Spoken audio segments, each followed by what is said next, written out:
They say glass breaks cleaner than porcelain. It doesn't. When the coupe slipped from my fingers and detonated against the terrazzo at La Fiamma, it disintegrated into invisible teeth. Champagne ran in bright arcs, and the ring of the shatter cut straight through the din of a Friday dinner rush. For the length of a held breath, the room stopped. The cutlery paused, a fork suspended like an accusation. Candles guttered, conversations folded into polite coughs. Someone made a brittle little laugh like a broken thing trying to convince itself hope remained. The sound felt obscene to me, as if the restaurant expected theater out of disaster. Cześć meg, I hissed under my breath, my grandmother's favorite Hungarian profanity, before the manager's voice could reach the corner of my skull and lecture me about family-friendly language in open dining spaces. The word tasted like the kitchen, like early mornings and coal ash memories. Saying it stitched a small secret warmth in my chest. It also made me feel spectacularly foolish in front of the people who paid to feel seen. The shattered coupe glittered at my knees with 1,000 miniature suns. I crouched, palm pressed to black terrazzo as if touch could hold things together. Light scattered across broken glass into tiny, sharp narratives. I used a dessert plate's rim to nudge the pieces together like an amateur archaeologist. There was an economy to the motion that kept my hands from trembling. Blood bubbled where a shard had kissed my knuckle. Small, bright, obscene on the white of the napkin I slapped against it. Mira! Pietro's voice came, close and sharp, the kind of voice that could order calm where panic wanted to bloom. He materialized at my elbow with the speed of someone who lived and breathed the kitchen's choreography. His cheek still had flour around the jaw. His shirt was damp. Smile, sweep, apologize with your whole skeleton. I already did. My answer was flat. I kept gathering, each piece a tiny confession, each motion an insistence that I was useful and not an accident. That's blood, he observed, though he said it the way a man might note the weather. Thanks. Don't drip on table 16. Working on it, I said, and for a second, his impatience softened into something like loyalty. Then Pietro drifted back to his line as if pulled by some invisible string. Around me, the restaurant was repairing itself. Servers smoothed, napkins with the same dutiful hands that had once folded hospital gowns in another life. The orchestra of service resumed. Plates clinked, wine breathed, a dessert was set down with an apologetic flourish. But there was a residue, a new attentiveness that scraped the surface of routine. Wherever disasters happen, someone watches to measure how the world will rearrange afterward. Tonight, the world was measuring me. La Fiamma always pretended at casual elegance. In reality, it was a theater for the city's appetites. The chandeliers had a habit of blinding people into civility. The menu asked diners to perform wealth. Waiters learned to move like shadows matched to designer suits. I had learned the choreography. An apologetic smile, an efficient sweep, the practiced lowering of the voice when customers leaned in to ask the wrong questions. You could be invisible here if you registered just the right amount. I had nearly perfected that invisibility. For 8 months I learned when to be seen and when to be erased. Rent checks did not accept temper or principle. I understood that more intimately than I wanted. But attention, even the execrable kind, that tastes like pity, had a way of finding the smallest fractures. The door opened. It did not shout. No one here did. But it carried the pull of something heavy and certain. Fingers of silence threaded through the noise. Forks hovered midair like ballet dancers paused at their apex. 3 men in charcoal suits entered, each carrying themselves as though sewn into their clothes. The woman behind them had hair the color of old smoke and walked with the kind of practiced disdain that could have been sculpted. And then him. He moved with an indolent precision, the sort that made speed unnecessary. The room contracted around, the edges of him, as if the air itself acknowledged his arrival. His jacket was black and simple and cut to make men around him look like unfinished sketches. No tie. A wristwatch that flashed when the light caught it, sharp and deliberate. He had a face that refused the casual similes people threw at attractive men. His jawline was both an architecture and a history, and the thin, pale arc of a scar nicked along it like a signature. Not a war wound. Not theatrical. A thing that made people both curious and careful. He did not scan the restaurant the way a lost tourist might. He scanned like someone counting exits, weighing the shapes of the room in the language of movement and escape. When his gaze landed on me, it was not a casual glance. It was the measured focus of inventory taking. I felt it like a physical touch, my muscles sitting up as if someone had called my name. For a second, the world outside me shrank to the size of that look. I dropped my eyes and pretended to coax a shard into the bus tub. Pretending was practical. It let me keep order. Pietro, smiling like a man who had practiced graciousness before a mirror, moved forward. Signor Valente, what an honor. Your usual table. His voice threaded through the hush with the smoothness of polished wood. Valente. The name landed like an old rumor and hung in the air. Valente Shipping. Valente Security. A name that made city officials speak slowly, and landlords check locks twice. Here, names like that created caverns of speech where people walked carefully so their words wouldn't echo back on them. I pressed the napkin harder to my knuckle. The sting made my vision flare for a heartbeat. It was absurd how much of my self-worth balanced on not being noticed. The uniform of a waitress, black skirt, white shirt, calm smile, was designed to make you useful without being interesting. Tonight the uniform felt like a skin that could be peeled off at any moment. They settled into the corner banquette that drank the light. Velvet folded around them like a dark secret. The woman's laughter was small and controlled. The men spoke rarely, which felt to me like a slow metronome. When I approached with the replacement glasses, my fingers moved with a steadiness I gave myself credit for. Outwardly, I offered the script: neutral face, measured hands, courteous bow, no texture beyond necessary. Inside, my chest hammered in a rhythm that matched the teaspoons tinkling in the sugar bowl. 2 of them ordered whiskey. Neat. The woman ordered a martini with 3 olives, specificity as statement. The man at the center made no request. He watched and weighed as if choosing by smell.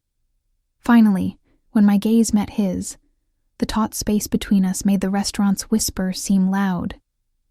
I had been trained to look people in the eye and remain invisible, neutral face, open stance, no flirting, no shrinking. For you, sir? My voice did the thing where it slides a little higher than you intended, the kind of tremor you hope people mistake for professionalism. The syllables snagged on my breath and tumbled out polished. I prayed the pause sounded deliberate. Tokaji, he said. The single word carried the faint bruising of northeastern Italy. Rounded consonants. The patience of someone who'd learned power was quieter than noise. Late harvest. Surprise me. I blinked. It's a dessert wine. I'm aware. We're at the beginning of the meal. He didn't smile, but the air around him bent in that direction. He waited, not irritated, amused. The scar along his jaw caught the candlelight and pulled gravity toward it. And you, he said finally, are at the beginning of a conversation you didn't expect to be having, Kisbos Orkani. The word landed like a small secret unwrapped in public. I stared. What did you call me? Little witch, he translated, as if it were the most natural term of address in the world. My napkin blossomed red where I'd squeezed my cut too hard. You swore in Hungarian when the glass fell. Heat climbed the back of my neck. I could feel every pulse of blood beneath my skin. You heard that. I hear most things I shouldn't, he said, that easy murmur barely disturbing the surface of the room, including the tone a person uses when they're more tired than poor. The words stung because they were too specific to be guesswork. I turned my body slightly, letting the candlelight catch only the left half of my face. It was an instinct. How to control visibility when you couldn't control circumstance. I wrote to Kaji, late harvest, house has it, on my pad and tried to remember what breathing evenly felt like. My handwriting shook slightly, a betrayal only I could see. I tucked the pad against my apron and walked away as if the ground weren't tilting. At the service bar, the bottle waited like a dare. Tall, gold, elegant, foreign. Pietro raised an eyebrow as I reached for it. "You're pouring the Takagi?" he whispered. "Who's drinking that this early?" "Someone who doesn't have to explain himself." "Careful," Pietro said. "Those people are the worst kind." "Trust me," I muttered, uncorking the bottle. "I've served worse." The cork sighed free, and the scent, honey, apricot, a shadow of wood smoke, rose like something remembered. I steadied my hands, forcing the tremor into stillness. The stream of wine had to be flawless. No splash, no spill.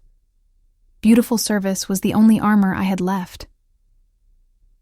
When I returned, Lucian Valente's attention lifted before his eyes did. The table's conversation faltered imperceptibly.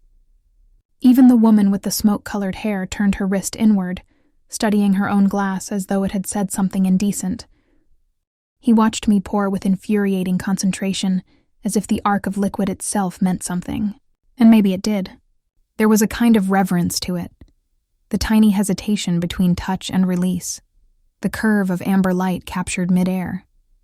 I'd learned to do beautiful things with my hands because I couldn't afford expensive ones. He didn't reach for the glass. "Your name," he said. "Mira." "Mira what?" "Illyés." He rolled the syllables with perfect clarity. "Hungarian." The word from his mouth sounded softer, almost indulgent. For a moment, it wasn't a nationality. It was a texture, something uncoiled in my chest, old and dangerous. Memory. Budapest's trams rattling over the Danube. The sour-sweet smell of rising dough from my grandfather's bakery. My mother's voice, fierce with brightness, even when the landlord's knuckles hammered on the door. The memory flickered, then dimmed, the way all warmth did when interrupted by rent. "You're not from here?" he said. "Neither are you." He smiled, slow and exact, the kind of smile people spent decades learning. "Lucian Valente." He didn't extend his hand. He didn't need to. His name arrived fully clothed in power. He wore it the way some men wore prayer. "Your table has the sea bream tonight," I said, reaching for the script again, trying to find my footing. "We're doing it with fennel and blood orange. If you want the lamb, it's a 30-minute fire. And what do you want, Mira Illyés?" he asked, voice low enough that I had to lean an inch closer to hear. Besides not to bleed, my pulse skipped. To close on time. I meant it to sound dry, dismissive. It came out like a confession. "We're out of the 15-year whiskey, by the way," I added quickly, a defense disguised as professionalism. He laughed. Short, real, unexpected. The sound cracked the stiffness of the room like the first rain after a drought. Even Pietro looked up from the espresso machine. Lucian tilted his head. "Bring me your favorite pastry when you bring dessert," he said. "I'll take your word over the menu." "That's a lot of trust for a stranger," I said, voice steadier now, though my heart was still a percussion instrument in revolt. "I'm very good at choosing strangers," he said, his eyes not leaving mine, "and knowing when they'll matter." The space between us stretched thin, the kind of silence you could fall through if you weren't careful. I gathered the menus, needing distance, air, anything that wasn't this gravity. "I'll let the kitchen know," I said, but the words felt like paper against stone. I left before he could see my throat tighten around the swallow. The air near the kitchen smelled of lemon and charred garlic, a human smell, safe and warm. I stood there a beat longer than I should have, pretending to adjust my apron. Pietro intercepted me with a tower of plates balanced like a test of faith. "You're bleeding into the napkin like a tragic opera heroine," he said, eyes sharp, voice low enough not to carry. "Glass has opinions," I replied. He smirked. "Lucian Valente asked for you by name." "That's unfortunate," I said. "If you get fired," he continued, maneuvering past a busboy, "you can't sleep on my couch. I say that with love and the memory of your snoring." I don't snore. You aspirate your dreams. Somebody has to. He pinched my chin lightly and then flew back to his ovens. The rest of service passed in a Byzantine blur. At one point, a man from the banquette brushed my waist in that accidental way that makes your skin want to jump off. Lucian's gaze slid to him and the hand retreated. No words, just physics. Power writes its own grammar.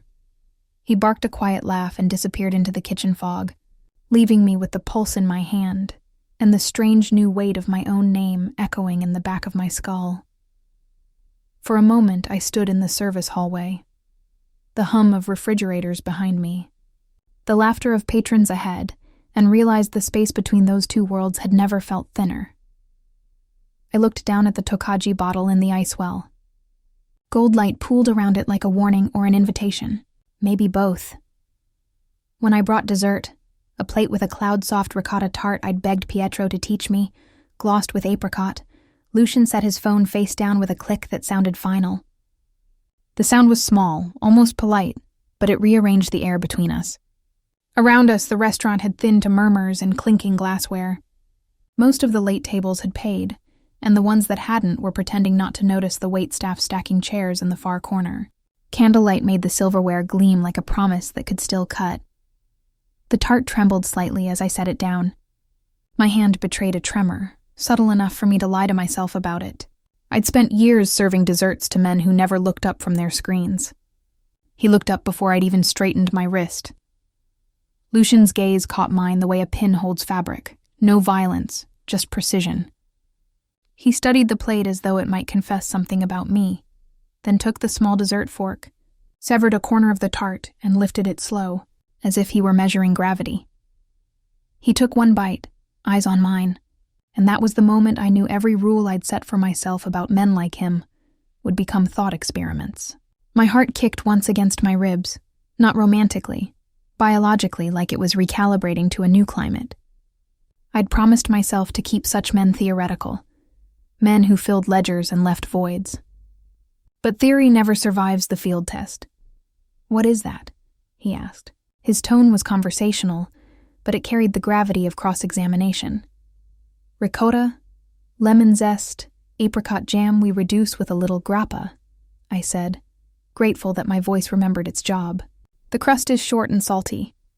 He nodded once, a slow tilt that suggested a verdict had been reached. "Keep the recipe." "It's Pietro's," I said. The words slipped out too fast, a reflex of honesty or fear. Sometimes they were the same thing. "Then keep the hands that made it." For a second I thought I'd misheard. He said it the way someone might say keep the change, offhand, transactional. But there was something else under it. His eyes didn't wander. The compliment wasn't about the pastry. It was about ownership, or maybe recognition. The distinction felt thin. I didn't know what to do with that, so I took the check. The move was mechanical, the body's version of changing the subject. My pulse, however, kept insisting on its own narrative. He signed without looking, the pen sliding across paper with practiced certainty. I had the irrational thought that he'd been signing things long before he understood what they meant.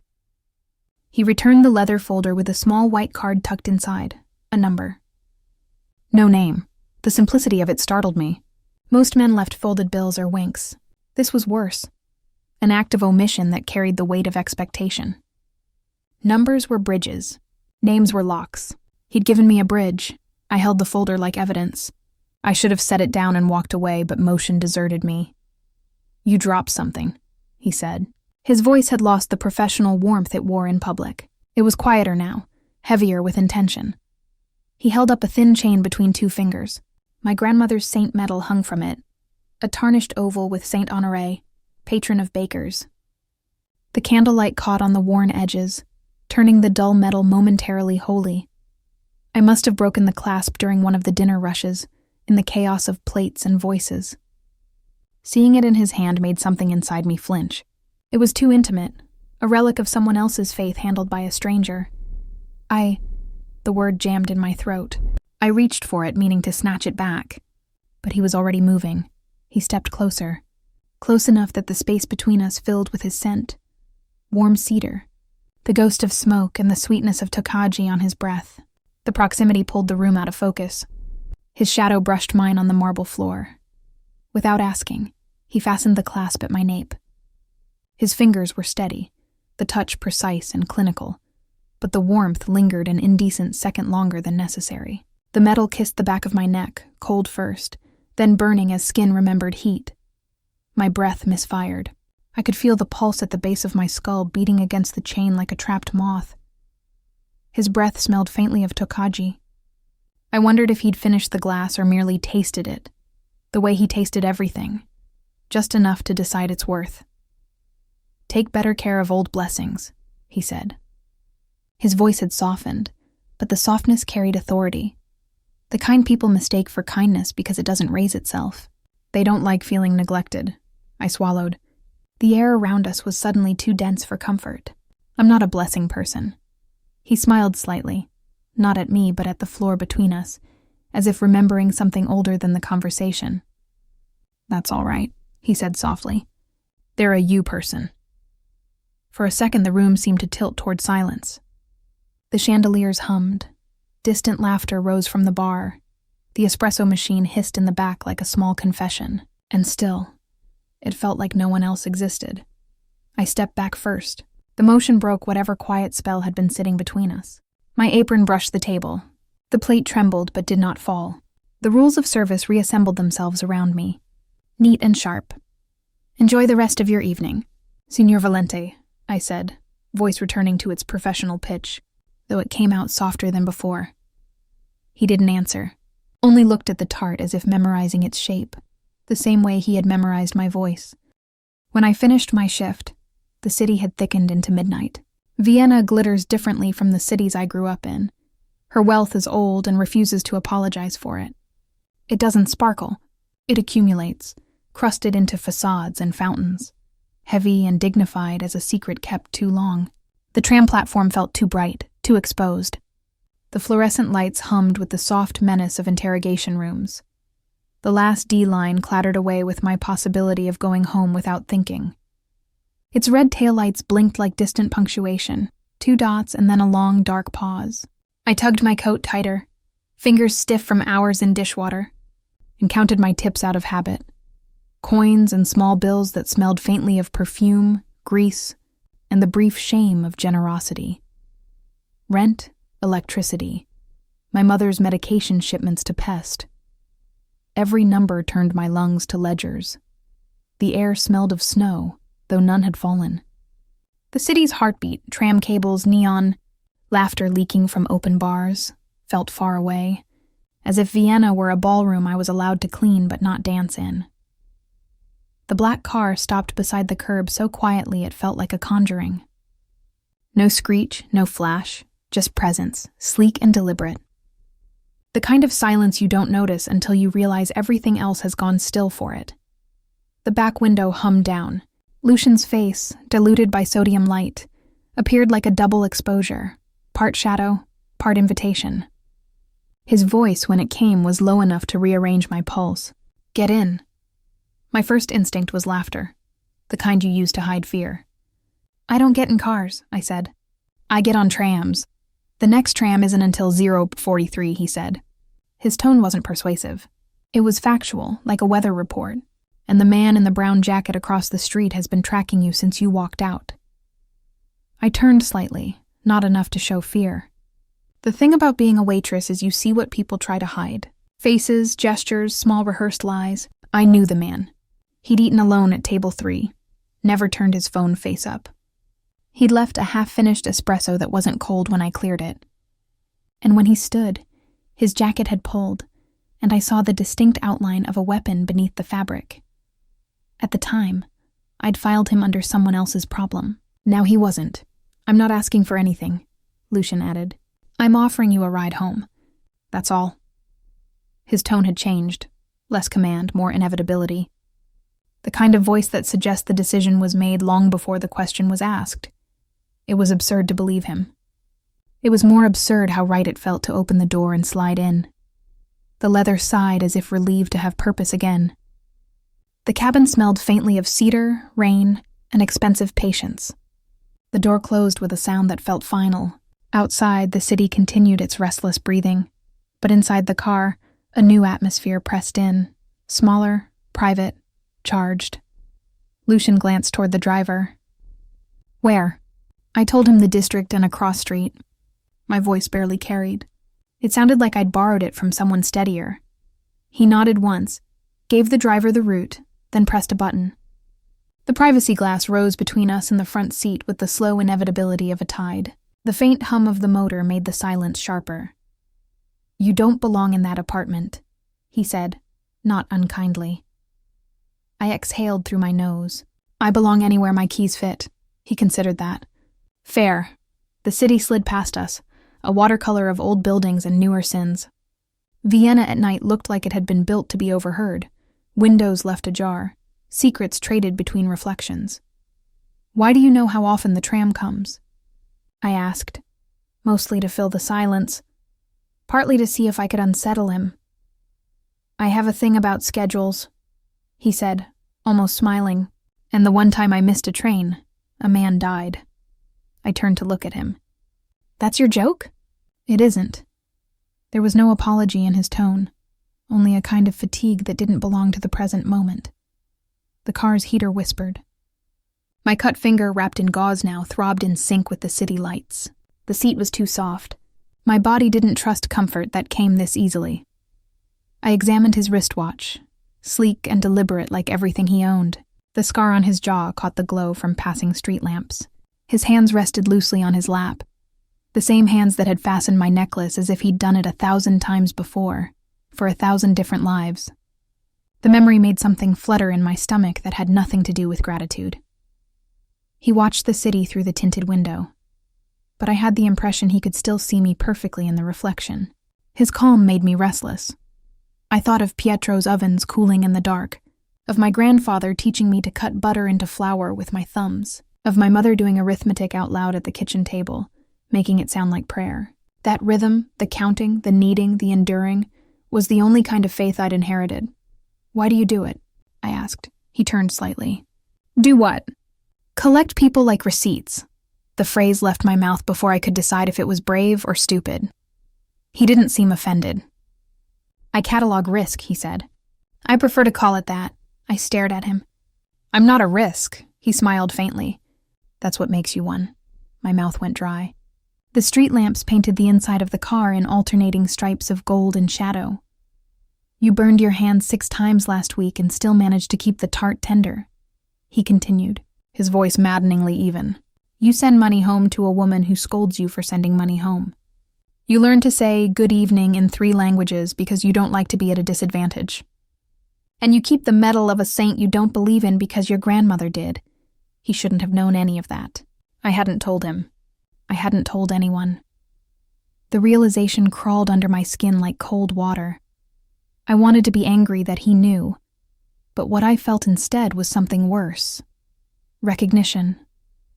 The kind of scene that feels like remembering your own handwriting after years of forgetting how to spell your name. I looked out the window, trying to catch the city in motion again, but everything had slowed. Vienna blurred into ribbons of light. The car's reflection split the world into 2 planes, inside and out, privilege and survival, him and me. "Who told you all that?" I asked. He shrugged. "No one needed to. You can read a person if you listen correctly." "That's a dangerous habit." "So is pretending not to be curious," he said. Something like a smile tugged at the corner of my mouth before I could stop it. The silence that followed wasn't comfortable, but it wasn't cruel either. When we reached my building, a cheerless block with a cheerless elevator, the car slowed to a stop. The engine idled with the steadiness of a held breath. He got out before I could argue, ignoring my protests. The cold slapped us both. The night smelled of rain and exhaust. He walked me to the door as though escorting someone far more fragile than I was. The entrance light buzzed faintly overhead. My building had the kind of charm landlords call character when they mean neglect. The steps were slick. The brass mailboxes bore names half scratched away by tenants who didn't stay long enough to matter. "You don't have to," I began. He cut me off gently. "If someone's waiting, they'll think twice before approaching when I'm visible." "Right," I said. "Because visible men scare invisible ones." Exactly. He glanced at the windows above us, the faint glow of television screens, the shadow of a cat moving along a sill. You live alone? I crossed my arms. Is that a question or a statistic? A question. Then yes. And I like it that way. He nodded, studying me with an expression that might have been approval, or warning. Don't say thank you yet, he said. Say it in the morning if you meant it. I'm not going to text you, I said. That's a relief. He angled his head, the ghost of a grin flickering there. Texts are terrible for nuance. Good night, Mr. Valente. Lucian, he said, like the sound of his name in my mouth mattered. The syllables lingered between us, a fine thread pulled taut in the cold. For a moment, neither of us moved. Then he stepped back, letting the distance reassert itself. When I finally turned the key in the lock and pushed open the door, I caught his reflection in the building's glass, still watching, still deliberate. The car waited at the curb, its headlights low, a patient constellation. I climbed the stairs without looking back, but my pulse didn't believe me. I fell asleep with my grandmother's metal warm against my throat and woke with the certain knowledge that I'd made a choice without noticing. It wasn't a decision that had language, more a quiet tilt of gravity. Somewhere in the night, something inside me had stopped resisting. It rained the next morning, the kind of rain that blurs clocks and absolves lateness. The city outside my window was rinsed of color, all pewter and size. I ran to my second job at Apfel and Ast, a cafe with windows that fogged bright as lungs, where I braided dough and steamed milk and pretended to be impermeable. The smell of yeast and sugar coated everything, even the tired bones of the walls. The morning crowd came and went in predictable waves. Students, mothers with strollers, men with the haunted stillness of accountants. I liked the rhythm. Heat, noise, pause, repeat. The work kept my thoughts from circling the night before, mostly. At 10:03, the bell above the door chimed the way it always chimed, bright, harmless. At 10:04, the air shifted, subtle but decisive, as if the room had remembered to brace itself. By 10:05, he stood at the counter, shaking the rain from his coat, and said, "Good morning, Mira," as if we'd agreed on it last night. I nearly burned my hand on the steam wand. "You're on the wrong side of the river for a man like you," I said, tamping espresso a little too hard. He arched a brow. "A man like me," he repeated, letting the phrase roll between us as if he were testing its weight. "You know what I mean. A man like me," he said slowly, "is early, which means your almond horns are still warm." "Marilyn Hernkin," I corrected automatically, "and they're mine." He glanced at the tray cooling by the window. "Two, then. For you and your—" I looked behind him, expecting the inevitable entourage, the smoke-haired woman, a wall of tailored men. Nothing. Just him in the rain. "Just you?" "Just me," he said, and the honesty of it took something out of my knees. He chose the corner table with the view of the door, the one every cop, thief, and anxious lover in Vienna seemed to prefer. I told myself it was coincidence, though men like him didn't believe in those. The cafe carried on its small symphony. The hiss of milk, the clink of porcelain, the sugar packets opening like tiny paper secrets, the windows blurred with condensation, blurring the world into soft shapes. I took his coffee and pastry to the table, pretending my hands were steady. "You found me," I said. "You left breadcrumbs." "I left nothing. You told me who you are." He touched the horn, the glaze sticking lightly to his fingertip. His nails were clean, the kind that belong to men who delegate. He smiled at the stickiness as though it proved something about me. "How did you come by the bakery hands, Mira?" "My grandfather taught me to make dough before I knew how to multiply," I said. "He said people forgive a lot if you feed them." Wise man. "Dead," I said. The word landed flat, too blunt for the morning. But he kept a ledger with notes in the margins like love letters. He wrote about flour as if it had moods. Lucian stirred his coffee once, slow. "So does money," he said. "So do cities." "Why are you here?" I asked, crossing my arms. "And please don't say you were in the neighborhood. I came to ask you to do something you'll say no to." "Optimistic start," he smiled. "Realistic." I folded a napkin to give my hand something to do. "Let's hear it then." "I'm expected at a benefit on Saturday," he said. "One of those rooms where everyone pretends philanthropy is pure. I'd like you to come." The espresso almost came out my nose.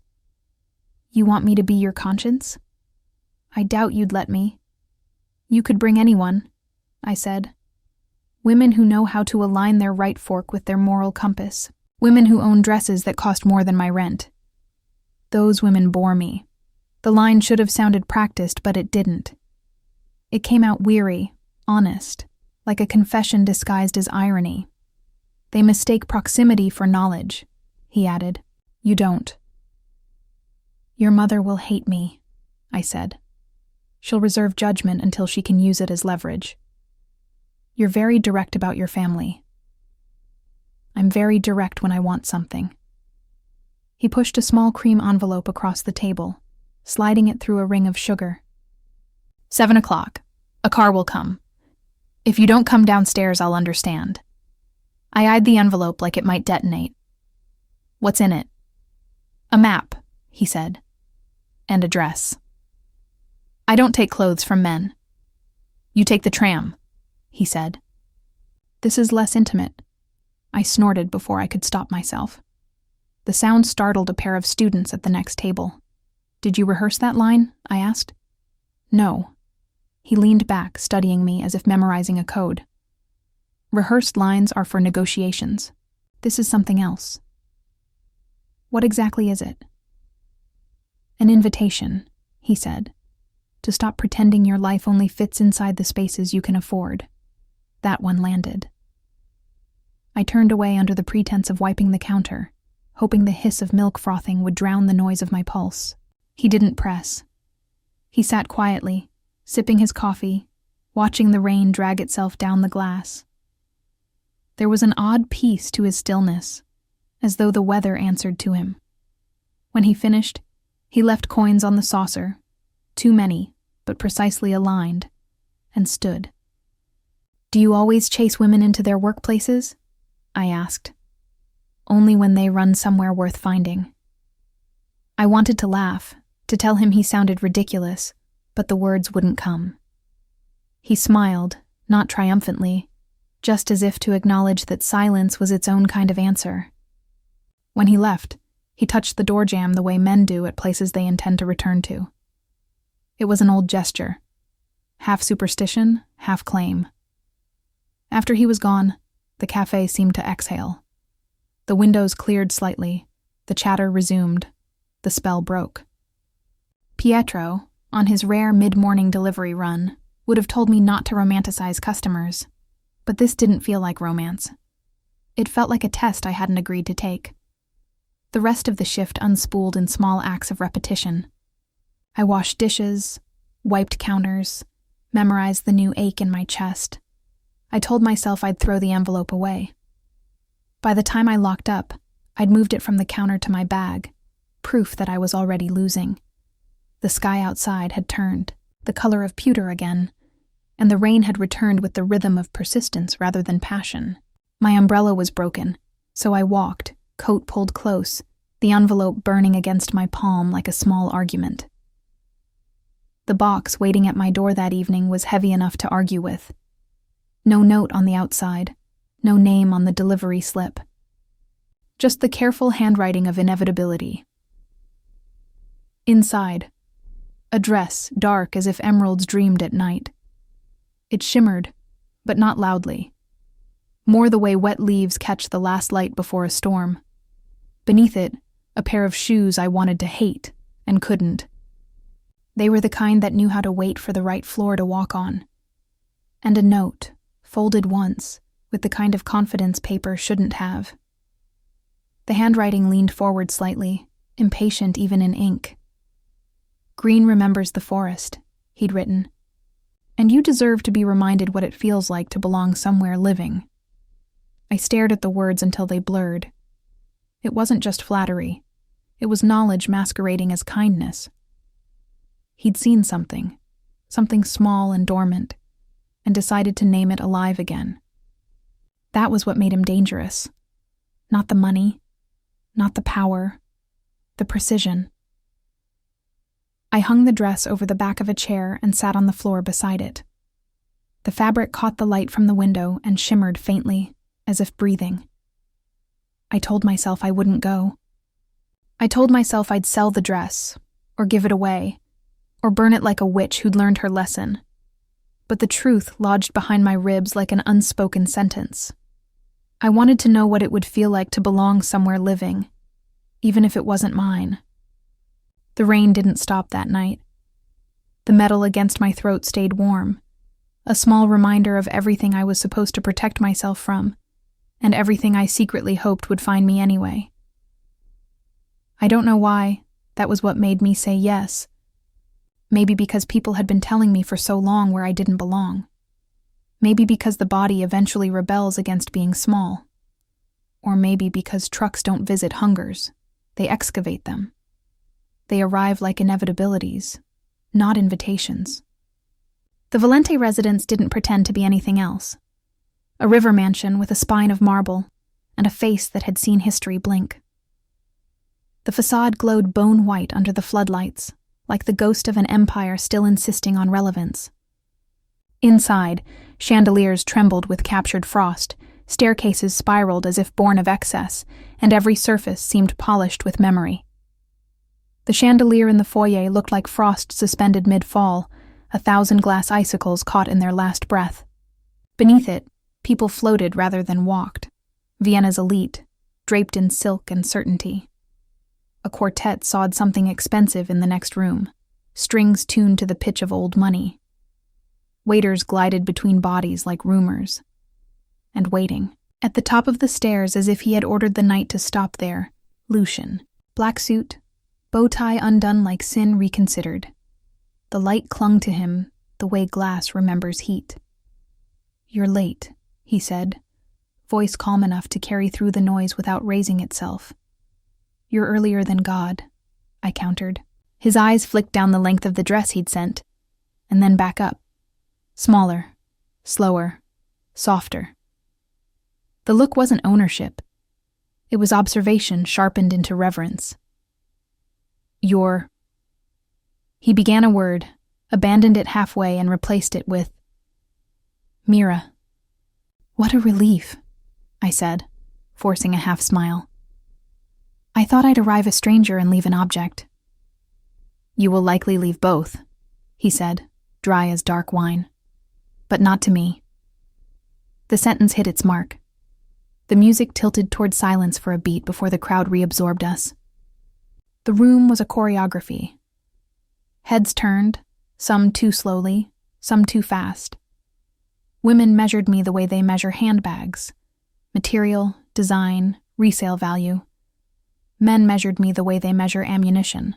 Velocity, precision, risk. The air smelled of citrus peel, champagne, and premeditation. I felt every inch of that dress like it was armor pretending to be invitation. The emerald silk shifted with my breath, soft but heavy, a fabric meant for women accustomed to being watched.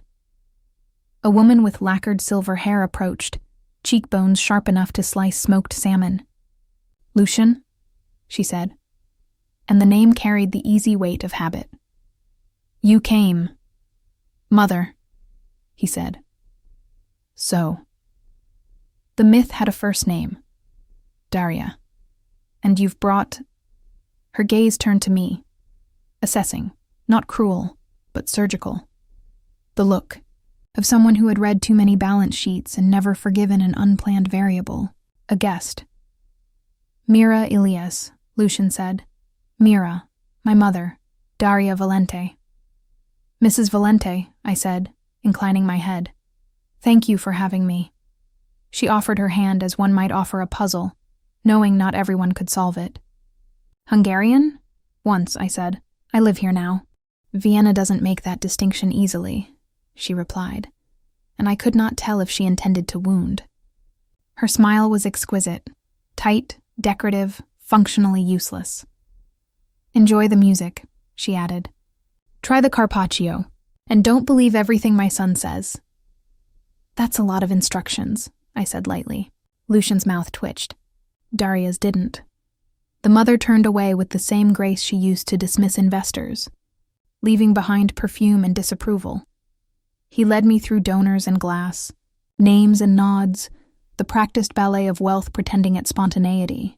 He whispered the names that mattered and the ones that mattered more because they were rarely spoken aloud. The architecture of influence revealed itself in gestures. The pause of a senator, the tilt of a banker's head, the way two diplomats laughed a beat too late. Lucian kept me at his side like a promise or a warning. Every time someone greeted him, their eyes flicked to me, curiosity tightening like a noose. I caught fragments of whispered commentary. Who is she? Where did he find her? And realized gossip was simply currency with fewer zeros. Once, when a man I recognized from the newspapers, one of those who made fortunes out of someone else's scarcity, pressed too close, Lucian said nothing. He didn't have to. The man took one look at Lucian's expression, then found the room colder by several degrees. Power, I realized, didn't always raise its voice. Sometimes it merely adjusted the temperature. We paused near the edge of the terrace. The Danube glittered outside like liquid metal, indifferent to all this elegance. You didn't tell me this was a masquerade, I said. There are no masks, he said. Just better lighting. Same thing. He smiled barely. You belong here more than you think. I don't, I said, looking at the women in their architectural gowns, the men who wore confidence like custom tailoring. You forget, I work for tips. He glanced sideways. And yet they listen when you speak. That's because they want to know why I'm speaking. Curiosity, he said. The most dangerous currency of all. When the quartet shifted their melody into something waltz-like, he turned fully toward me. Dance with me. I began, shaking my head. Everyone in this country waltzes, he said, offering a hand. Even those who refuse. The hand hung there, steady, expectant, not pleading. The room seemed to tilt toward it. The orchestra gathered the moment like silk, violins swelling, cellos murmuring. I hesitated long enough to feel foolish, then set my hand in his. His palm was warm, the heat quiet but certain. I put my fingers in his because my grandmother had taught me to waltz on cracked kitchen tile, and because my father had never come to Vienna, and because the music looked like it might forgive me if I stepped on it lightly. He held me with efficient care. Other couples turned around us, wealth making ovals on the floor. As he drew me closer, the scent of him, smoke, cedar, restraint, folded into the rhythm of the music.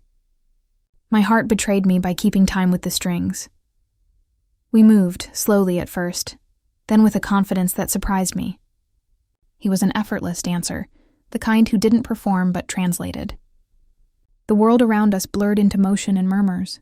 The chandeliers blurred into constellations. See? He murmured. You waltz. I follow, I said. That's a start.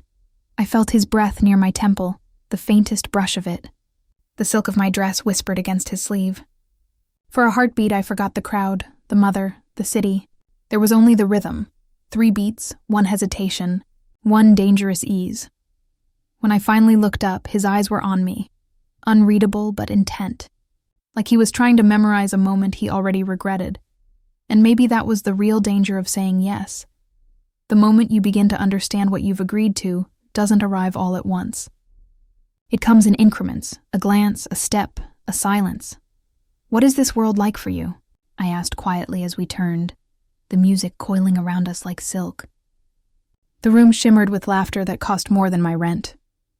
Perfume hung in the air, roses, powder, champagne, and beneath it, the metallic tang of old ambition. I watched his reflection in the mirrored walls, immaculate, unreadable, a man accustomed to being both host and ghost in every room he entered. This is the polite corridor, he said at last. The doors open onto rooms where deals are made wearing gloves. And the gloves don't keep blood off. They keep it photogenic. His tone was matter of fact, the way someone might describe the weather in a city they plan to leave. You want me to believe you hate it. I want you to know I see it. He drew me closer, not enough to claim, just enough to realign the air between us. I could feel the pulse in his wrist through the thin fabric at my back, steady and deliberate. You asked me last night why I collect people, he murmured. It's because the rooms behind these doors like to keep score. I prefer to keep witnesses. Witnesses become accomplices if they stay too long, I said. My voice came out softer than intended, laced with something that wasn't quite defiance. Then don't stay too long. His eyes caught mine and held. The violin swelled, the laughter blurred, the chandelier trembled with light. Or stay exactly long enough. We stepped out onto a balcony that hung over the river like an exhale. The October air bit my shoulders sharp as truth. The sound of Vienna softened below us. Carriages on cobblestone, a few late trams whining along their tracks, the hum of the river licking the embankment. The air smelled faintly of cold iron and lilac from the gardens below. He slipped his jacket from his shoulders and placed it around me with an ease that didn't ask permission. The lining was warm, faintly perfumed with cedar and smoke. It felt like a decision disguised as kindness. The city glittered as if it were willing to forget itself for a night. What happens to people who say no to you? I asked, still looking out over the water. I admire them, he said. There was no sarcasm, no irony, just quiet conviction. What happens to people who say yes? I protect them. And when protection feels like possession? He paused. The wind brushed my hair into my mouth. I tucked it behind my ear and waited. We argue, he said finally, honest enough to make something in me loosen. And we find a third word. For a moment neither of us spoke. The city breathed, the violins bled faintly through the open doors, and the scent of rain promised something larger than weather. A figure cut through the doorway, the woman with smoke hair from La Fiamma. Even before she spoke, the air around her stiffened. Up close she was precise and beautiful and vicious in the way of glass dressed as silk. Her gown shimmered like a warning, her mouth curved like a blade. Lucian, she said, her tone laced with the kind of familiarity that comes from having once been believed. Daria said you'd come to your senses and bring someone appropriate. You brought a person, he said lightly, though his eyes didn't follow the humor. Lena, this is Mira. A waitress, she said, not bothering to make it sound like anything else. Her smile was polished, sharp, meant to slice without drawing blood. A pastry chef, I corrected. On good days, she smiled wider, shark-bright. Do you bake for him too? Not yet, I said. We're still deciding whether he deserves it. Lucian's laugh was soft and specific, the kind that warmed the edges of the night without apologizing for the cold. Lena's mouth thinned, her painted composure cracking just enough to show irritation underneath. Daria wants you, she said to him. Her tone clipped, practiced, the way people pronounce the word inevitable in the study. It's the doc thing. Lucian sighed, and the sound carried the fatigue of a man who'd been dodging the same obligations for years. It will take a moment, he said to me. I'll be fine, I said, and meant it, though my veins were loud in my wrists. He nodded once, brushed the edge of his thumb against my sleeve, barely, a contact almost too light to be real, and left. Lena didn't. She lingered with the patience of someone who knows her beauty has always been mistaken for authority. She turned her glass between her fingers, the wine catching light in lazy, cruel spirals. Advice, she said, and I braced before she even began. Leave now, and your life remains small in a way you can control, she continued. Stay, and you will confuse control with devotion. Her words landed cleanly, like a slap you almost admire for its precision. That your story? I asked, forcing the question through the knot in my throat. She studied me, then smiled the kind of smile that comes after ruin. I thought I was the voice that kept him careful, she said. Turns out I was the mirror he used to check his tie. I'm not a mirror, I said before I could stop myself. I make things, she tilted her head, and for a flicker her expression softened. Not sympathy exactly, but recognition. Then be careful who you make them for, she said quietly, finishing her drink. The sound of her heels faded into the music inside, leaving the scent of her perfume, amber and static and regret. I stood alone for a moment, jacket heavy on my shoulders, river below like a dark sheet of glass. Somewhere down the hill, a church bell marked the hour. I counted the rings like breaths. Back inside, the warmth hit me like a reprimand. The ballroom glittered, relentless, full of teeth behind champagne smiles. Lucian was nowhere in sight. I threaded my way through the crowd, every polished head turning to note my return.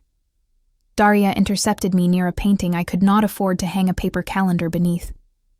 The canvas was all light and ruin, some 18th century ruin painted by a man who'd never known hunger. She, however, knew hunger well. It lived in her posture, disciplined and inherited. "Walk with me," she said, and there was nothing in it that sounded like a question.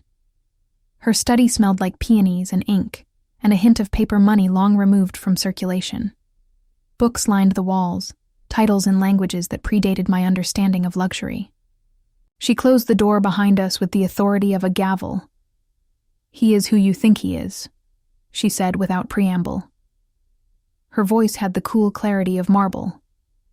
"And worse," I figured. "He will not ask you to change," she continued, each word measured like a poured drink. Her voice was silk hiding steel, the kind that could fold itself into courtesy and still draw blood. "He will simply provide so much gravity, you will forget what standing up straight felt like." The study was hushed enough to make her sentences sound archival. The lamp's light was honey-colored, the kind of warmth that flatters but doesn't forgive. Dust floated like the ghosts of older arguments. She opened a drawer, not hurried, not dramatic, just precise, and took out an envelope. Ivory, thick, the kind that held meaning heavier than paper. She slid it toward me. 40,000 euros, she said. "Call it a scholarship, pay your debts, finish whatever you came here to finish. Leave my son to women who know how to lose their footing and call it dancing." Her tone made it sound less like an insult than an inevitability. The envelope sat between us like a boundary drawn in cream paper and ink. My throat burned before I realized I hadn't swallowed in a while. I stared at the envelope, then at her hands. Unadorned, elegant. Hands that had likely never reached for anything they weren't certain to grasp. "Do you always bribe dinner guests?" I asked finally. "I don't bribe," she said, folding her hands. "I rebalance." Her composure was surgical. "You looked at my son like he was a possibility rather than a problem," she continued. "That makes you dangerous." "What makes you so certain I'm not both?" For the first time, her mask shifted. The faintest crease at the corner of her mouth, not quite amusement, not quite resignation. "Perhaps you are." She tapped the envelope with a perfectly manicured nail. The sound was soft, deliberate. "But money clears the fog of romance. Try breathing without him for a week. If you still want to drown, at least you'll have done it by choice." She stood, smoothing her skirt as though the conversation had already concluded. "I do hope you take the offer," she added, and the phrasing was gentle enough to be terrifying. Then she left. Door whispering closed, perfume lingering like expensive afterthought. Silence arrived in her place, abrupt and alive. I stood there, with the envelope between us like an accusation that neither of us wanted to claim. The paper looked innocent. Money always does. I could almost hear my mother's voice counting medical invoices in Pest, Pietro joking about unpaid shifts, the echo of my own thoughts at 3 a.m., that constant arithmetic of survival. 40,000 euros. The number itself was intoxicating. It could erase months of worry, silence the landlord's sighs, even buy a small measure of freedom. But that wasn't what it was offering. It wasn't freedom. It was containment disguised as mercy. I sat, in the chair opposite the desk, staring at the thin gold banding along the envelope's edge. I wanted to hate Daria for her efficiency, for the elegance of her manipulation. But the truth was worse. I understood her. I understood the economy of control, how love becomes ledgered when you learn the world runs on ownership. The rain had started again outside. It hit the windows like a second hand ticking too loudly. I stood long enough to wish the desk into a different century, the kind where women got to keep their choices without having to accept someone else's understanding of mercy. The air smelled faintly of peonies and old ink and whatever power leaves behind when it's bored. I touched the envelope once, briefly, its weight more psychological than physical, and left it where it was. When Lucian returned, the change in the air was immediate. The room seemed to contract slightly, as if recognizing its center of gravity. His bow tie hung loose, a question tucked into his collar. There was a slash of something on his cuff that had not come from a good room. Dark, faint, but unmistakable. He paused when he saw the envelope. For a heartbeat, the world between us went silent enough to hear the hum of the lamp. Something flickered in his eyes. Danger without the pretense, the rawness that comes only when patience has been injured. "Did she insult you?" he asked, voice low and even. "Or just attempt to purchase your absence?" "Both," I said.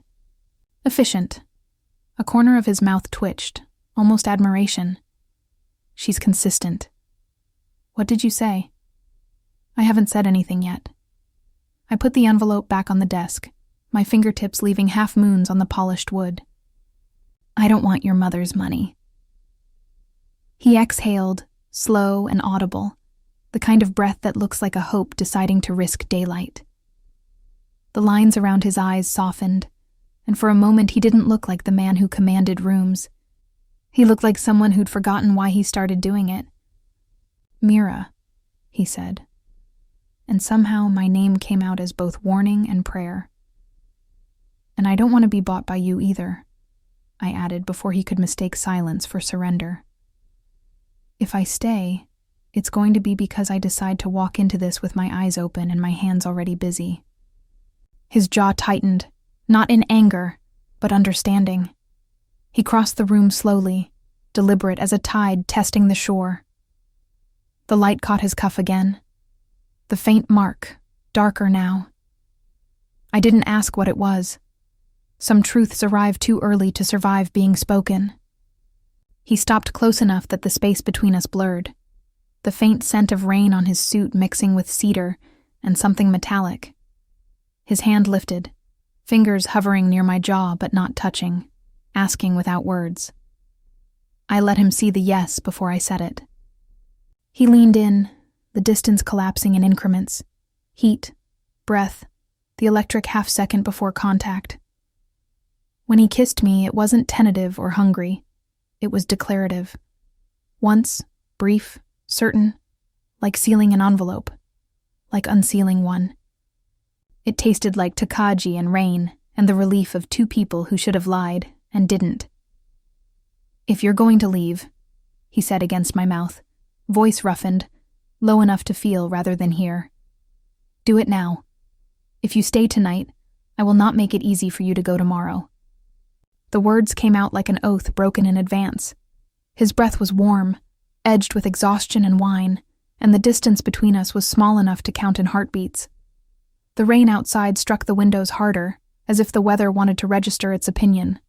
"I don't want easy," I said, surprised by how true it sounded when it left my mouth. "I want true." The sentence felt like a match in the dark, dangerous, bright, irreversible. His fingers flexed against my waist as though to anchor the world to something tangible. For a moment, the night was narrowed to the space between our faces, the scent of cedar and Takagi on his skin, and the slow realization that truth might be the only luxury I couldn't afford but would take anyway. Then came the knock. Always there is a knock when the soft part of a moment opens. The sound cracked the room's hush in two. A man with rivers in his face stood in the doorway. The years had carved tributaries down his skin, and his coat still carried the outside rain. "Sir," he said, voice deferential but urgent. "The river lot. It can't wait." Lucian's expression changed instantly, warmth withdrawing like a tide. Control settled over him in its familiar armor, clean and practiced.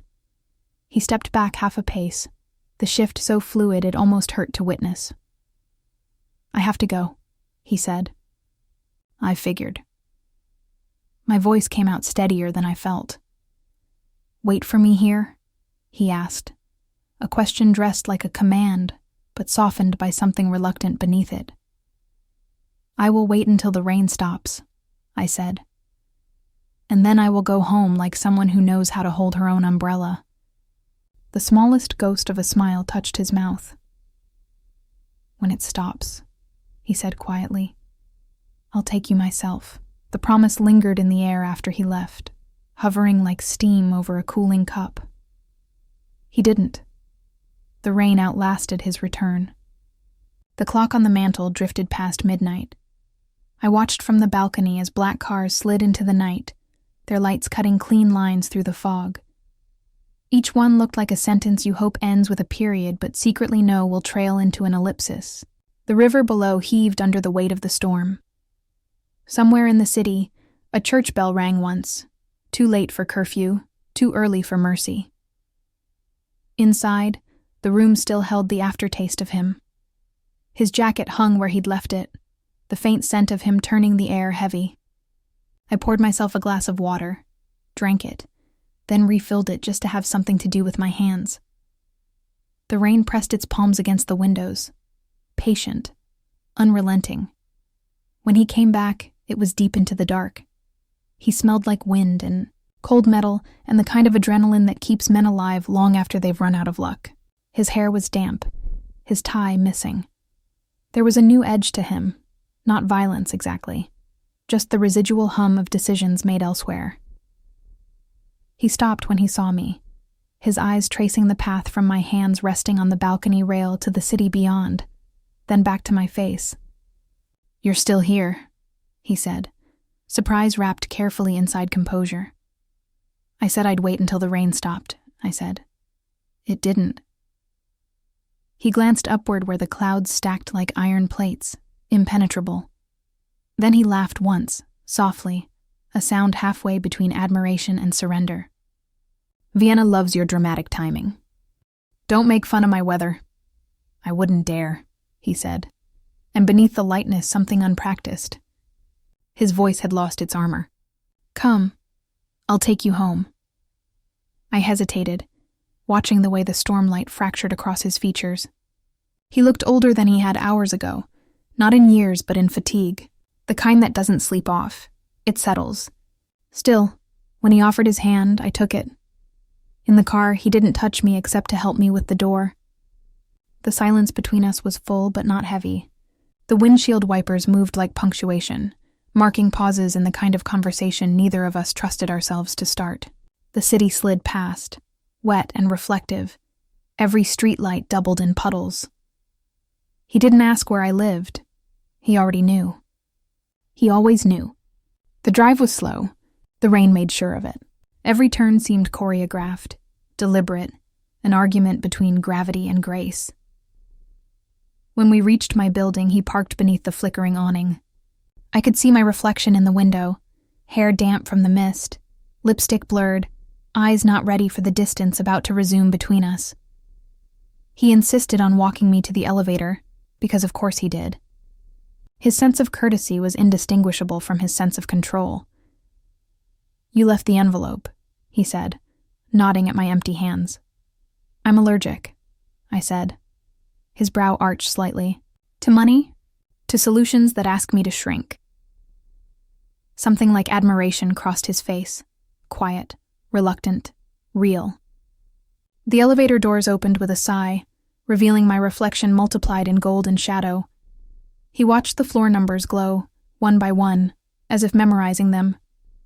"Tomorrow," he said, voice level again, businesslike but soft at the edges. "I'm going to send someone to stand at a respectful distance while you work." "Stand," I repeated. "Not watch?" "Both," he said. "And you're going to hate it because you think safety is a cage when it's mine." He said it gently, like it was affection disguised as logic. but something in me bristled anyway. The notion of protection sounded too much like confinement, and I'd spent too many years surviving behind glass to confuse gratitude with surrender. "And you're going to hate it," I said, smiling despite myself. "When I tell your man to wait outside and you learn I'm not very good at doing what expensive men think is best for me." The doors slid shut between us, catching the last flicker of his expression, half frustration, half something I didn't have a word for yet. He grinned, quick and young and rare. It startled me, that grin. For all his practiced stillness, it arrived unguarded, boyish, like something he hadn't used in years. "Then we will argue," he said. "And then I will move the chair closer to the window, and you will bake me something I've never had in my life." I laughed, the sound catching halfway between disbelief and surrender. "You think you can order pastry out of conflict?"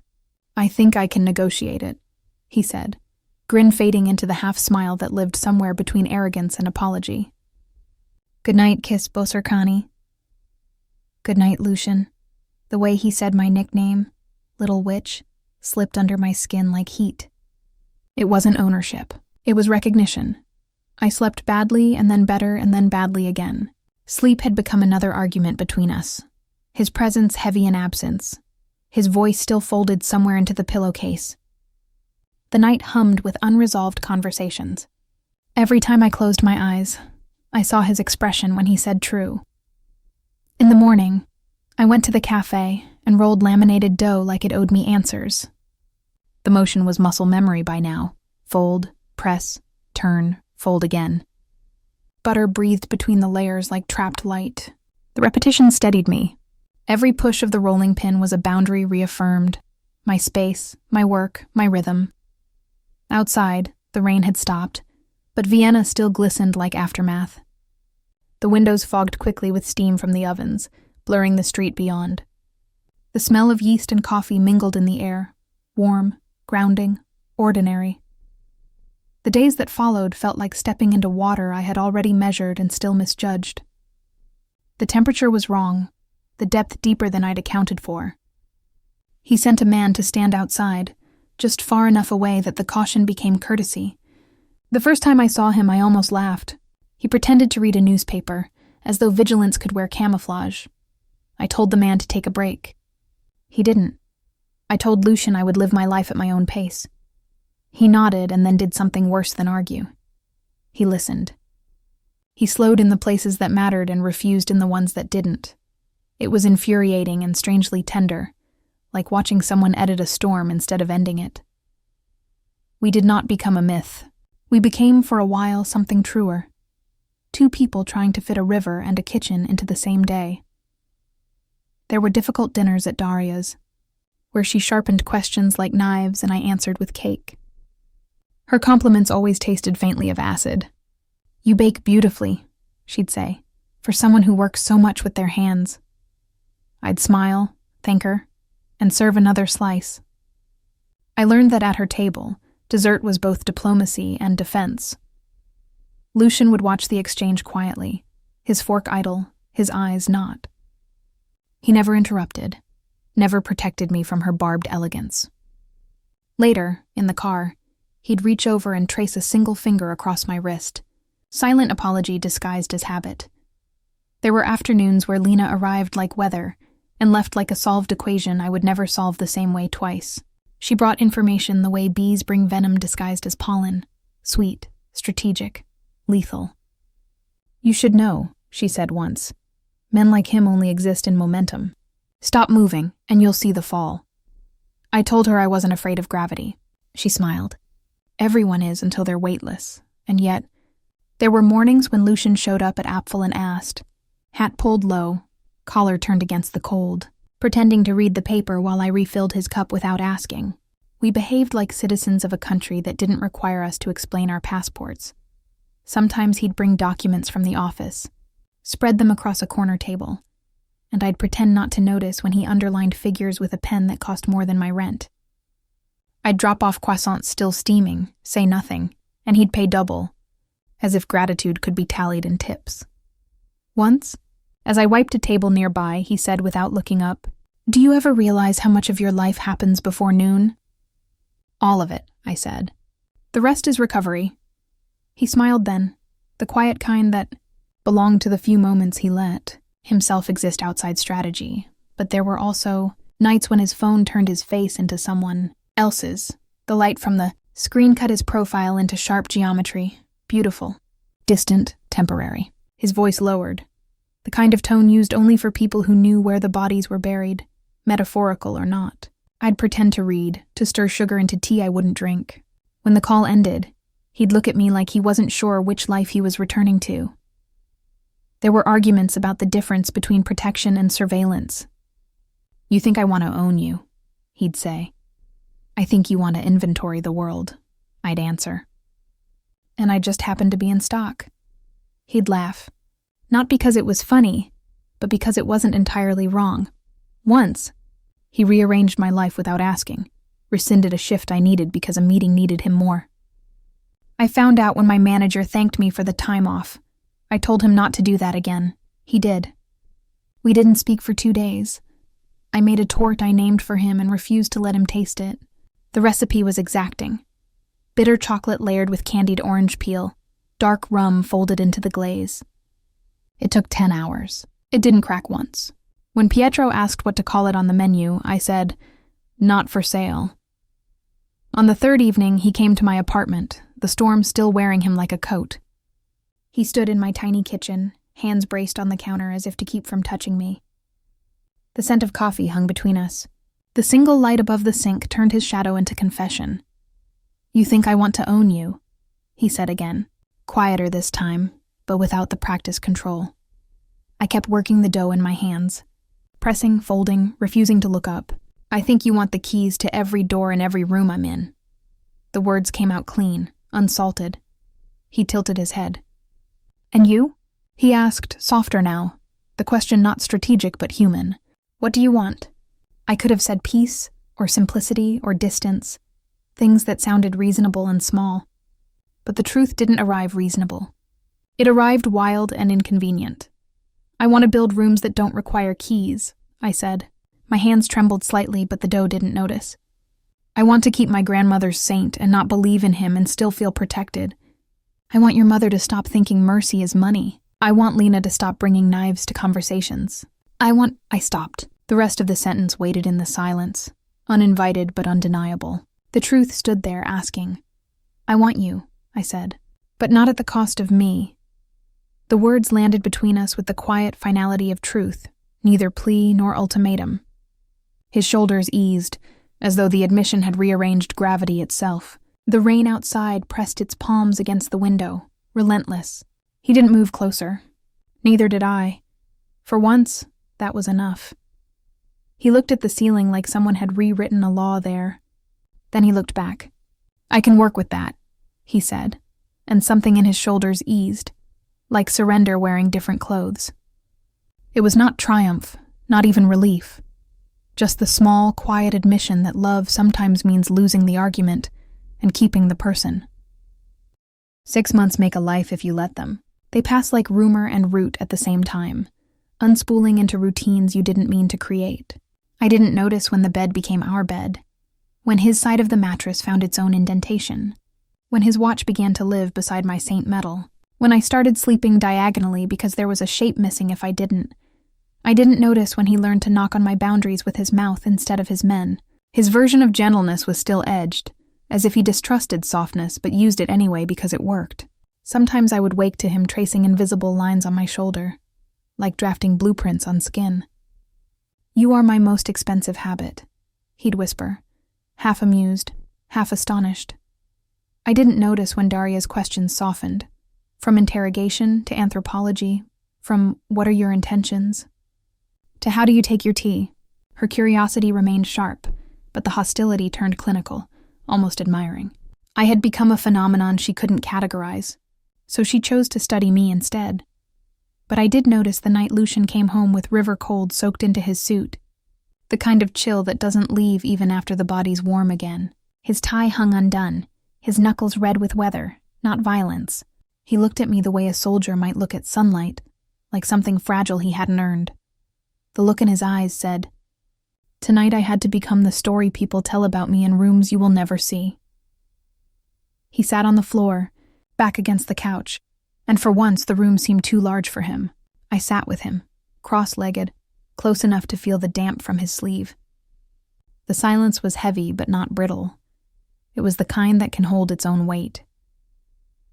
We breathed near each other until his jaw unclenched. I waited. Waiting was my contribution to his survival. "Tell me," I said. "No," he said, shaking his head. "Let me just be here." So I handed him a bowl of something warm with cinnamon. He didn't ask what it was. He ate it slowly, reverently, like the act itself might translate to atonement. I put my feet on his thighs, testing whether warmth could travel through bone. Then, to keep the quiet from collapsing, I told him my grandfather's story about the first time flour came to our village in a wagon. How the children thought it was snow. How the women wept at the feel of something so soft it made hunger seem solvable. He listened like a penitent at a softer church. His eyes were fixed on the space between my words, as if language itself could undo what the world had required him to do. After that night, something shifted. Not loudly, but inevitably. He stopped explaining his absences. I stopped demanding explanations I didn't want to own. We existed in an unspoken truce made of touch, pastry, and the kind of honesty that only appears after exhaustion. "Marry me," he said one morning in winter, sliding the words across the counter like a cup he knew I'd refuse. His voice was low, unceremonious, but the air around it thickened. "Ask me again in spring," I said, painting apricot into pastry with the back of a spoon. "I want to see how we winter." He leaned against the doorway, arms crossed. "So practical," he murmured. "Pastry requires it." He smiled at that, the kind of smile that knows it's losing but enjoys the loss. Winter was long. Vienna turned white and then gray and then white again, like it couldn't decide which version of itself to keep. The river froze at the edges. The cafe stayed busy. Warmth attracts confession. He'd stop by between meetings, his coat still smelling of frost and power, his questions disguised as small talk. He'd ask, "Do you ever regret saying yes?" And I'd answer, "To what?" He'd shrug. "Everything." Sometimes I caught him looking at me the way one looks at an unsolved equation, equal parts admiration and irritation. I think he wanted to understand how someone could be both simple and stubborn, domestic and defiant. He'd run empires from boardrooms, but he couldn't run me, and he didn't really want to. When spring came, the apricot trees in the suburbs were ridiculous with bloom. Vienna smelled like sugar again. He learned how to whisk without scraping metal, his patience finally bending toward precision. I learned to wait without letting waiting change me. We became quieter, not duller, like the part of a song that knows it doesn't have to shout anymore. And then one morning, because cities never ask permission for catastrophe, La Fiamma burned. The fire started in an empty hour, that gray seam between night and morning when even guilt sleeps. Pietro called first, voice strangled with disbelief. By the time I arrived, the street was sealed with tape and smoke. The windows were screaming their last light. I could smell almonds and ruin. Flames ate with a greed I recognized. The kind that wants to possess, not destroy, but can't tell the difference. I stood across the street with Pietro and cried for the first time in years. The kind of crying that doesn't care who's watching. Strangers handed us tissues and looked away out of kindness. Lucian arrived without guards. He walked straight through the line of yellow tape like it had been drawn for other men. His suit was still perfect, but his face wasn't. He put his hands on my shoulders and didn't say the wrong thing. He didn't try to fix what couldn't be fixed. "We'll rebuild," he said finally, voice quiet, almost respectful. "I don't want you to buy me a new oven," I said, my throat raw from smoke. "I want to find brick and air and daylight with Pietro and make something that doesn't require anyone else's permission." He nodded, slow, absorbing it. "Then I will buy a wall on the other side of town," he said. "And you will rent it from a corporation that conveniently forgets my existence. And when you ask whether that's still me, I will say yes, because the cost of loving me is learning how invisible money moves." I wanted to be angry, but I couldn't. His logic was flawed, but his faith in my defiance wasn't. I took that in. I put it against my bones and knocked.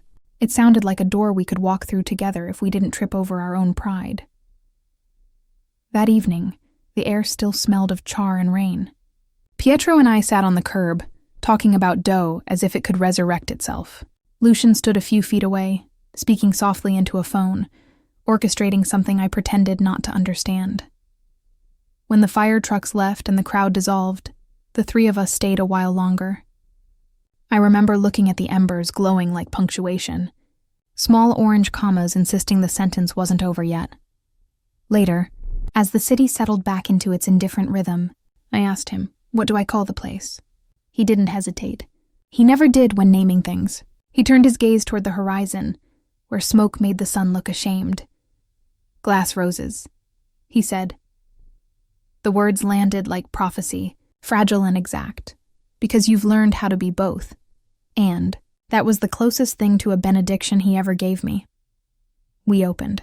Glass roses in summer. It was small and carefuler than the street it lived on, the kind of place people passed twice before realizing it was what they'd been looking for. The windows always fogged by 9, the sign painted by hand, the bell above the door singing its thin metallic hello every time someone entered. It smelled of sugar and lemon zest and something older, flour settling like dust on a sunbeam, yeast breathing, butter melting into air. The tables were mismatched. The cups chipped, but deliberately. Beauty, I had decided, should show evidence of having survived. Pietro dragged an old radio in from the storeroom and tuned it until the static turned into ghosts of music. Tangos and ballads that made flour feel like choreography. He whistled along, off-key but proud. "Every cafe needs a soundtrack," he said. "Ours is memory." Lucian came early, late, in between. Sometimes with a man at the window, sometimes just himself. He'd sit near the counter, sleeves rolled, pretending to read the paper while his presence rearranged the molecules of the room. Once, his mother came. No entourage, no envelope, just Daria Valente in a coat too elegant for the weather, her eyes sharp but less certain than before. Pietro nearly dropped a tray when he saw her. She stood at the threshold for a long time before stepping in, as though politeness required negotiation. She left with a paper bag she held like contraband. "You put salt in the tart," she said in the doorway. "You remember to keep sweetness from lying." "I try," I said.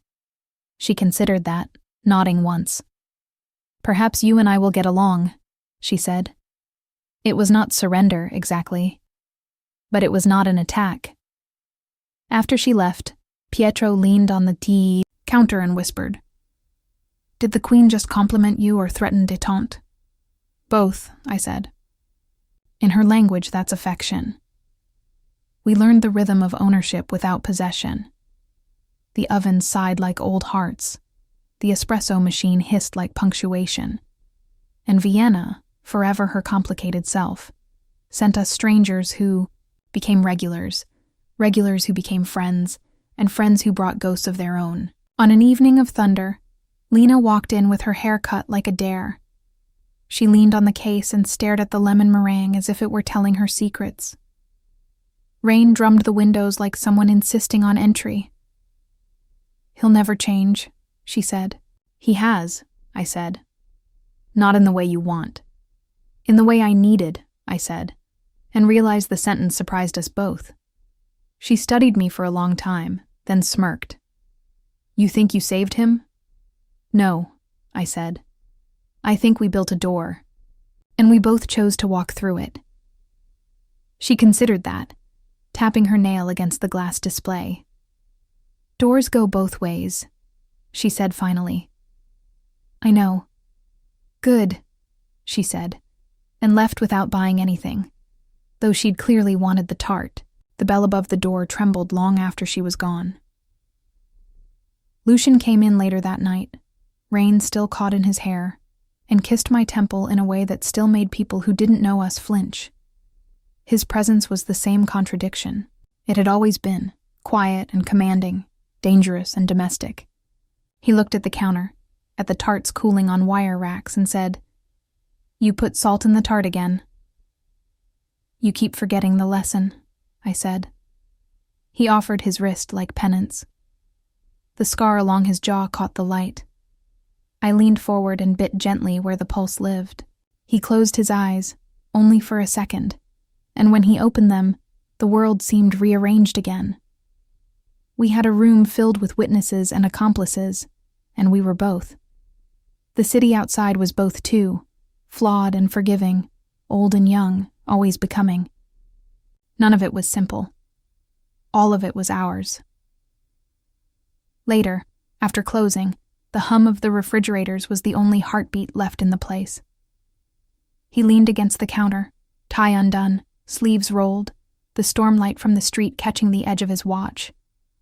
He watched me lace the last pie, patient as weather.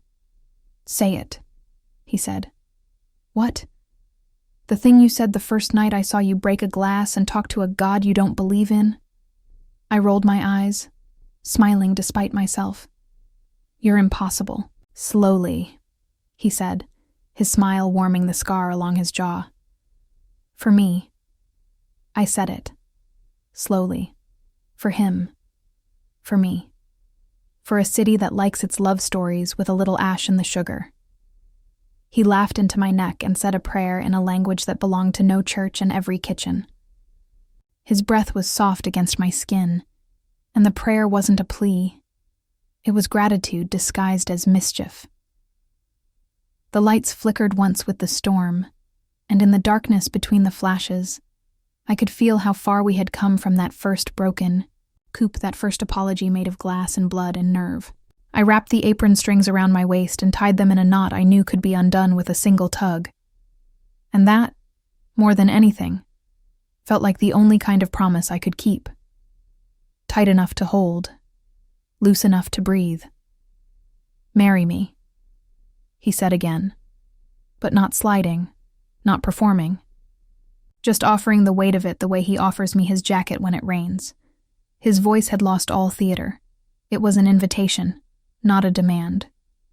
"Yes," I said this time, because spring had turned, and I had seen how we winter, because he could keep his men a street away, and his hands very near, because glass roses smelled like apricot and second chances, because I had learned to build rooms that didn't require keys, and he had learned to knock anyway. Outside, Vienna threw electricity at the clouds until they clapped back. The air smelled of iron and ozone, that clean scent before a new beginning. Inside, we boxed pastries for the morning rush, tying ribbons around boxes with fingers still stained with sugar. Every motion was domestic and holy, every silence full. We tried bows on the word we had just made heavier with our breath. "Yes," he reached for a lemon tart he didn't deserve. I slapped his wrist. "You're a thief," I said. "You're a witness," he said. "Accomplice," I corrected. "But only when you earn it." He leaned in, lowering his voice until it lived just above the hum of the refrigerators. "Stay," he said. "Not easy. Not clean. True." The thunder rolled again, slow and approving. I put the last glass on the shelf. I turned the sign to closed. I locked nothing that we couldn't open again, and I stayed.